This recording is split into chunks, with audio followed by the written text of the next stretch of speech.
આપણા ઘરે મહિનાની અંદર 21 કિલોગ્રામ કેરી ખવાય છે। હવે આપણે આગળ જોવાનું કે કેટલા રૂપિયા ખર્ચ થાય માટે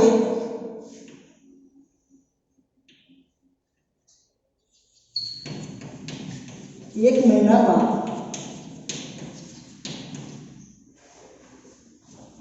21 કિલોગ્રામ કેરી ખવાય છે। તો અહીં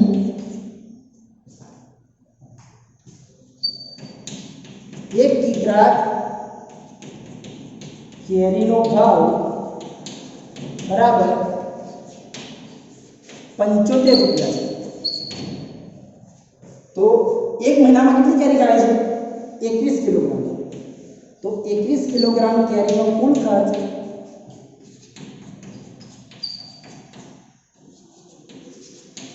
બરાબર કેટલા? તો અહીંયા 21 ગુણ્યા 75 અહીંયા જોઈશું તો 75 ના છેદમાં પ્રશ્ન ચિહ્ન છે તો ત્યાં આપણે 1 લખીશું ગુણ્યા 21 ને ઉપર લખીશું છેદમાં 1 75 ગુણ્યા 21 કરીશું તો કેટલો જવાબ આવશે એ જોઈએ।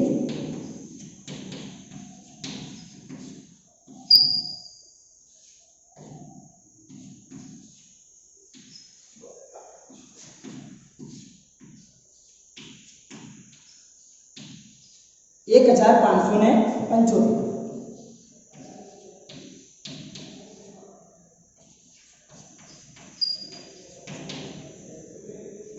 एक महीना केरीनो खर्च 1575 રૂપિયા અહીં આપણને થશે। હવે આપણે ક્લિયર જોઈએ ફરીથી આપણે લખવું જોઈએ કે જો આપણા ઘરે અઠવાડિયે 5 કિલોગ્રામ કેરી ખવાતી હોય અને જો કેરીનો ભાવ રૂપિયા 75 પ્રતિ કિલોગ્રામ કેરી હોય તો એક માસમાં કેટલા કિલોગ્રામ કેરી જોઈએ અને કેટલા રૂપિયા ખર્ચ થાય? તો એક અઠવાડિયું એટલે કેટલા દિવસ? 7 દિવસ। 7 દિવસમાં કુલ કેટલી કેરી ખવાય છે? 5 કિલોગ્રામ। તો આપણે અહીં એક મહિના કેટલા દિવસ લીધા છે? 30 દિવસ। તો 30 દિવસમાં કેટલી કેરી જોઈએ? તો એના માટે આપણે ગુણાકાર કર્યો કે 5 ગુણ્યા 30 છેદમાં 7 તો 150 છેદમાં 7 તો 21.42 કિગ્રા કેરી। તો અહીંયા આપણે 21 કિલોગ્રામ કેરી ખવાય છે એવું એક મહિનાની અંદર ધાર્યું છે કે એક મહિનામાં 21 કિલોગ્રામ કેરી ખવાય। હવે એક મહિનામાં 21 કિલોગ્રામ કેરી ખવાય છે તો આગળ જોયું કે કેરીનો ખર્ચ કેટલો થશે? તો કેરીનો 1 કિલોગ્રામનો ભાવ કેટલો છે? 75 રૂપિયા। તો અહીં 1 કિલોગ્રામ કેરીનો ભાવ 75 રૂપિયા છે તો એક મહિનામાંથી 21 કિલોગ્રામ કેરી ખવાય છે તો એનો ખર્ચ કેટલો થશે? તો 21 કિલોગ્રામ કેરીનો ખર્ચ બરાબર 75 ગુણ્યા 21 તો 1575 રૂપિયા અહીં એક મહિનાની કેરીનો ખર્ચ થાય છે। હવે આગળની રકમ આગળનો દાખલો ફરીથી આપણે જોઈશું। અહીં આપણે આગળની રકમ જોઈએ તો લખ્યું છે કે જો કેરીની સિઝન 3 માસ ચાલે અને નિયમિત કેરી ખાવી હોય તો સિઝન દરમિયાન કેરીની જરૂરિયાત અને તેના ખર્ચનું અનુમાન કરો।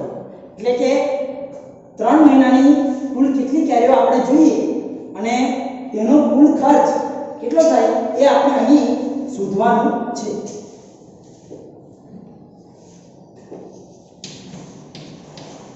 એક માસમાં ખવાતી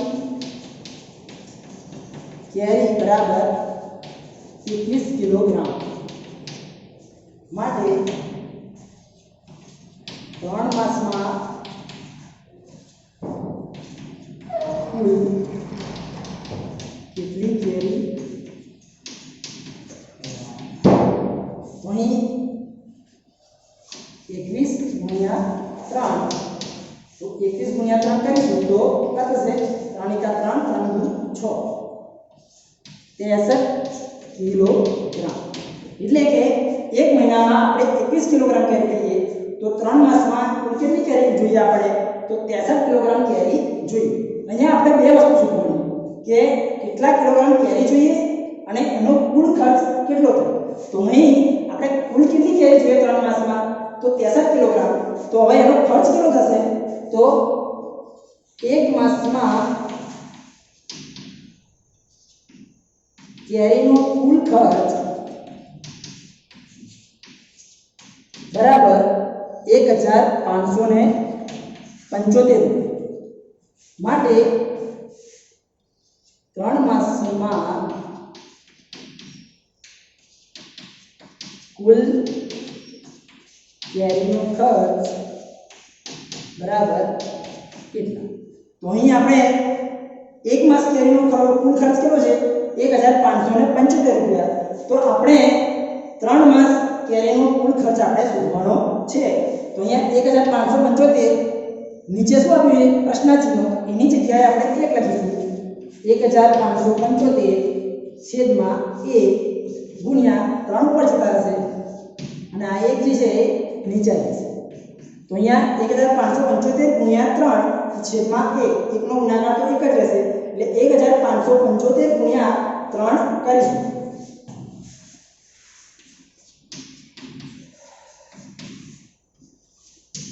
5 3 15 15 5 વધી 1 7 તારી 21 ને 22 2 વધી 2 5 તારી 15 ને 17 7 વધી 1 3 1 3 ને 4 4725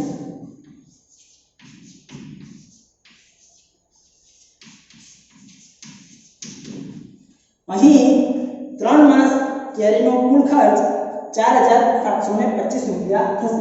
અહીંયા આપણને લખેલું કે સીઝન દરમિયાન કેરીની જરૂરિયાત અને તેના ખર્ચનું અનુમાન કરો. તો સીઝન દરમિયાન આપણે કેટલી કેરીની જરૂર પડશે? 63 કિલોગ્રામ કેરીની જરૂર પડશે અને એ 3 માસનો કુલ ખર્ચ કેટલો થશે? તો 4725 રૂપિયા કુલ ખર્ચ થશે.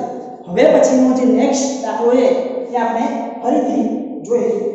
હવે કેરી વિશેની કેટલીક અવનવી વાત અહીં આપણે જોઈશું. ભારત વર્ષમાં અંદાજિત 1,60,00,000 ટન કેરીનું ઉત્પાદન કરે છે. ભારત વિશ્વમાં સૌથી મોટું કેરીનું ઉત્પાદક છે. ભારતની અંદર ઉત્તર પ્રદેશ સૌથી વધુ કેરી ઉત્પાદન કરતું રાજ્ય છે. સૌથી મોટી કેરી 3.435 કિલોગ્રામની ફિલિપાઇન્સમાં રજૂ થઈ હતી, જે લંબાઈમાં 30.48 સેમી એટલે કે 12 ઇંચ, પરિઘમાં 49.53 સેમી એટલે કે 19.5 ઇંચ અને પહોળાઈમાં 17.78 સેમી એટલે કે 7 ઇંચ હતી. રાષ્ટ્રીય ફળ કેરી જ્યારે આપણે અભ્યાસ કરીએ છીએ તો ભારતની અંદર પણ અલગ અલગ પ્રકારની કેરીઓ એમ કે જોવા મળે છે. તમે ઘણી જગ્યાએ કેરીની ભાતચિત્ર જોઈ હશે, કેરીના વિવિધ આકારો જોયા હશે.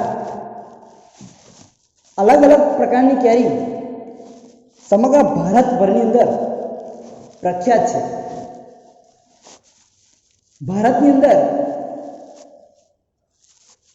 હાફૂસ આલ્ફાન્સો કેરી, કેસર કેરી, તોતાપુરી કેરી અને લંગડો કેરી, દશેરી કેરી અને બદામ જેવી કેરી એમ કે ભારતમાં પ્રખ્યાત છે. આ બધી અલગ અલગ જાતની કેરી આપણને બજારમાં જોવા મળે છે. વિદ્યાર્થી મિત્રો, તમે જ્યારે બજારની અંદર જાઓ તો બજારની અંદર જઈ તમારે જે પણ પ્રકારની કેરી જોઈતી હોય આમાંથી એ કેરી તમે મેળવી શકો છો અને ખાઈ શકો. એટલે આ પ્રકરણ દ્વારા તમે તમારે જે પણ કેરી જોઈતી હોય એ કેરી તમે સરળતાથી બજારમાંથી મેળવી શકો છો. એટલા માટે રાષ્ટ્રીય ફળ કેરી એ પ્રકરણ ગણિતની અંદર તમને આપવામાં આવ્યું છે અને સાથે સાથે ગણિતના જે વ્યવહારના જે દાખલા છે એ પણ તમને સમજ પડે એટલા માટે આ પ્રકરણ એમ કે આપવામાં આવ્યું છે. હવે આગળ જોઈએ તો આંબાવાડિયું અને ખેડૂત. ગઈકાલે પણ વાત કરી હતી કે આંબાવાડિયાની અંદર ખેડૂત ઘણા બધા આંબાઓ એમ કે રોપ્યા હોય અને આંબાવાડિયામાં લગભગ 100 થી 200 કાં તો 300 પણ આંબા હોઈ શકે છે અને એ આંબાવાડીમાંથી ખેડૂત એ કેરીને માર્કેટની અંદર એમ કે લઈ જાય છે. આપણે કલ્પના કરીએ કે આંબાની ઊંચાઈ કેટલી હશે? તો 70 થી 80 ફૂટ આંબાની ઊંચાઈ એમ કે હોઈ શકે છે. આંબાવાડિયામાં જ્યારે આપણે જઈએ તો શું અનુભવ હોય છે? તમે કદાચ આંબાવાડિયાની અંદર ગયા હશો, તમારા ખેતરમાં કદાચ આંબો હશે તો તમે આંબાના નીચે પણ બેઠા હશો, પણ આંબાવાડિયાની અંદર જવાની મજા કંઈક અલગ છે કે આંબાવાડિયામાં જ્યારે આપણે જઈએ તો મંદ મંદ પવન આવતો હોય અને સરસ મજાની ઠંડી હવા એમ કે આવતી હોય, કોયલનો કુહુ અવાજ સંભળાઈ રહ્યો હોય, આંબાની જે કેરી છે એ કેરી પવનથી હિંચકા એમ કે ખાતી હોય અને જોઈએ ને તો આંબાવાડીની અંદર જે ખેડૂત હોય એ ખેડૂત પોતાનું કામ અંધારાની અંદર જ એમ કે શરૂ કરી દેતો હોય. કેટલાક જે ખેડૂતો જે છે એ ખેડૂતો બળદગાડું લઈ પોતાની વાડીએ પણ એમ કે જતા હોય છે અને જ્યારે સખત પવન ફૂંકાય છે ત્યારે ખેડૂત માટે ખેતી કરવી એમ કે અઘરું બની જાય છે. એ સમય ખેડૂત માટે અઘરો સમય બની જાય છે, મુશ્કેલીનો સમય હોય છે. આપણે જોઈએ કે આંબાવાડીની અંદર કેરી થતી હશે, પછી એને દૂર સુધી પહોંચાડવા માટે બળદગાડાનો કદાચ ઉપયોગ ખેડૂત કરતો હોય તો બળદગાડાની અંદર ખૂબ દૂર સુધી જઈ શકાતું નથી. આમ જોઈએ ને તો બળદગાડાની અંદર અહીંયા એક વ્યવહારિક દાખલો આપ્યો છે. બળદગાડામાં ખૂબ દૂર સુધી જઈ શકાતું નથી. બળદગાડું અંદાજે 1 કલાકમાં 4 કિલોમીટર જેટલું અંતર કાપે છે. બળદગાડું અંદાજે 1 કલાકમાં 4 કિલોમીટર અંતર કાપે છે. અહીંયા નીચે પ્રશ્ન આપ્યો છે કે 10 કિમી અંતર કાપવા માટે કેટલો સમય લાગશે? હવે જોઈએ તો ખેડૂત જ્યારે આંબાવાડીમાંથી કેરી લાવે તો બળદગાડાનો ઉપયોગ કરે છે, એવું અહીં ગાડી બતાવે છે. અને 1 કલાકમાં કેટલા કિલોમીટર અંતર કાપે? તો 4 કિલોમીટર. તો 10 કિલોમીટર અંતર કાપવા માટે કેટલો સમય લેશે? તો આપણે એ શોધીએ. 4 કિમી અંતર કાપતા લાગતો સમય બરાબર 1 કલાક. તો 10 કિમી અંતર કાપવા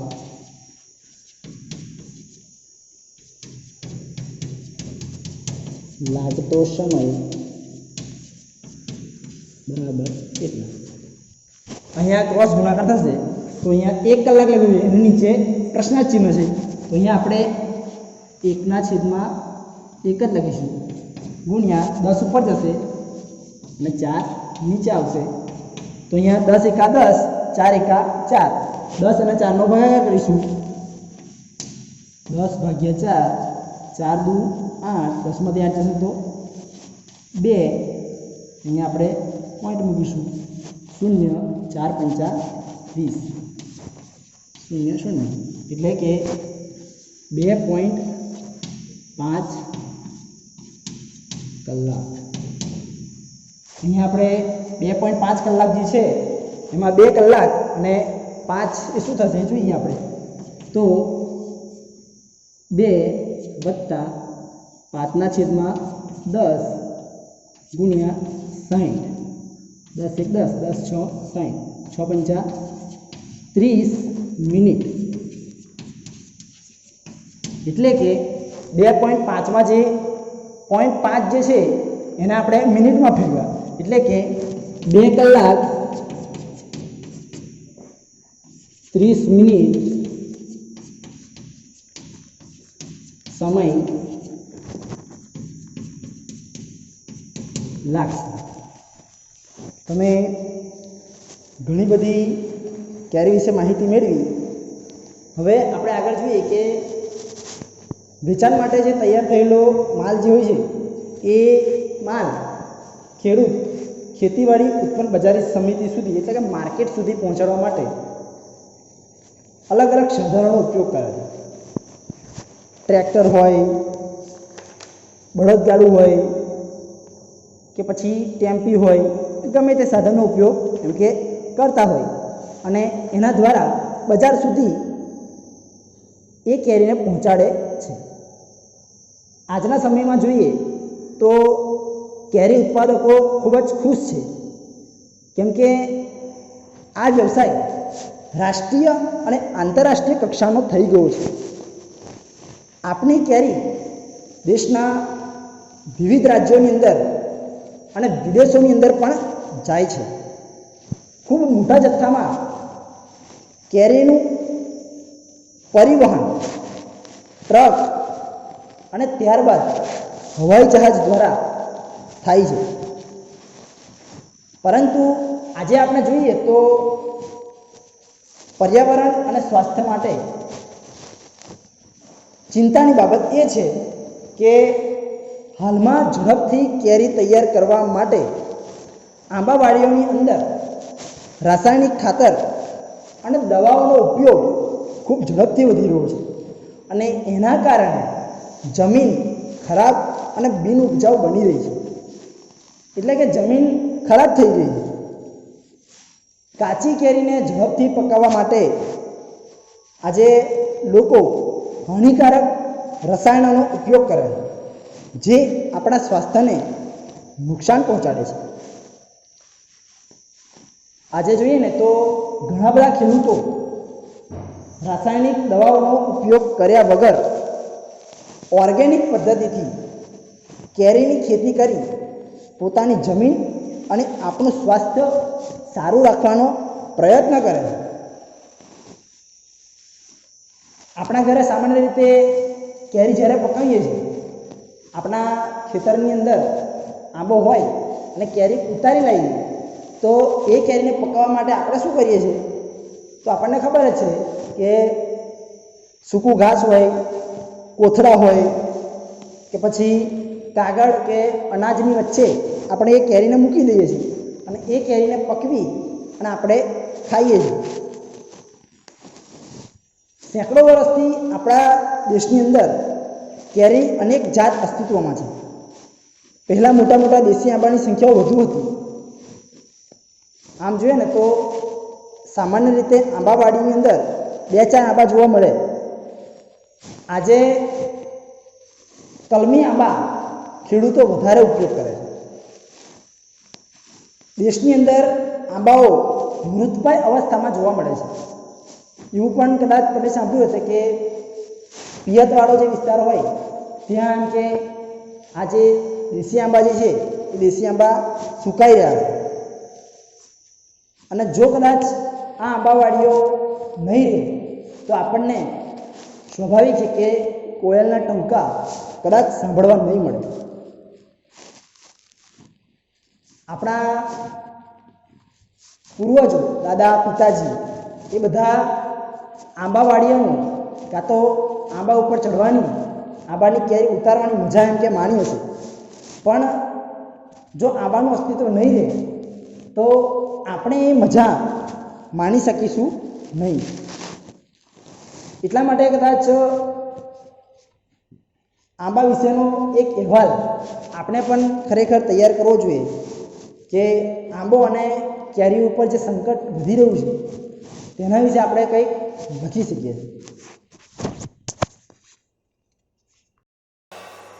અહીં આપણે બોર્ડ ઉપર દેખાતું હશે કોષ્ટક દોરેલું છે અને નીચે 3 પ્રશ્નો પણ આપેલા છે. તે આપણે એનો જવાબ શોધવાનો પ્રયત્ન કરવાનો છે. કયું વાહન કેટલી કેરી લાવે? કોષ્ટકમાં 3 ભાગ પાડ્યા છે.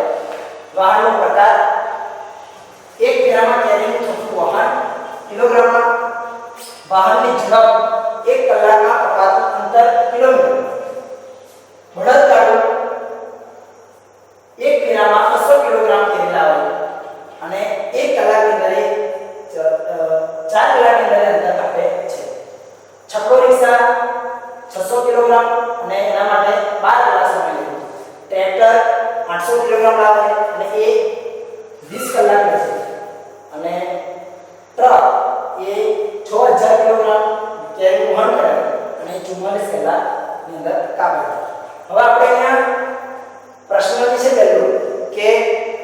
વાહન પોતાના 7 ફેરામાં કુલ કેટલી કેરી લાવશે? હવે બળદગાડું છે, છકડો રિક્ષા છે, ટ્રેક્ટર છે અને ટ્રક, ત્રણેય અલગ અલગ ચારે અલગ અલગ કે વહન કે વજન કરે છે. તો આપણે સૌપ્રથમ બળદગાડાનું જે છે એનું વજન કુલ કેટલી કેરી લાવશે એ આપણે એનું વજન શોધીશું. તો અહીં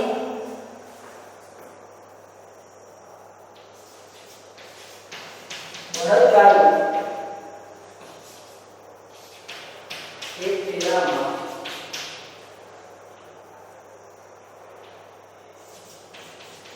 વહન કરતું વજન બરાબર 200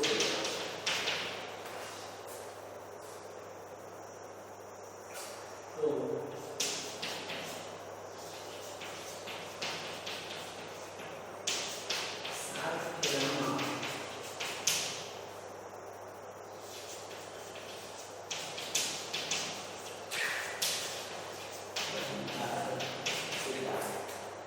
બળદગાડું એક ફેરામાં કેટલું વહન કરે છે? તો 200 કિલોગ્રામ. તો એક બળદગાડું 7 ફેરામાં કેટલું વજન વહન કરી શકશે? તો અહીંયા ખબર છે કે અહીંયા 200 એની છે શું નથી તો આપણે 1 લખીશું.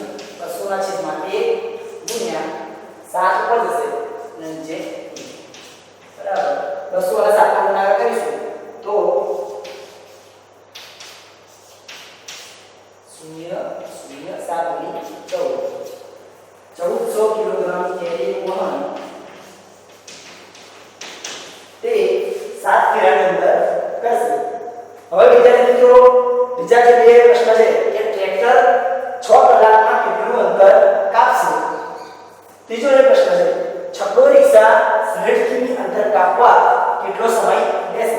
આ બંને દાખલા ગણવાનો પ્રયત્ન તમારે ઘરેથી કે જાતે એ પ્રયત્ન કરવાનો છે. અને આના પહેલા પણ આપણે ઘણા બધા દાખલા આ પ્રકારના કે શીખ્યા છે. કોઈ જગ્યાએ ગુણાકાર થતો હશે, કોઈ જગ્યાએ ભાગાકાર થતો હશે અને એ રીતે આ પ્રમાણે પદ મૂકી અને આપણે દાખલો ગણવાનો પ્રયત્ન કરીશું અને તમારું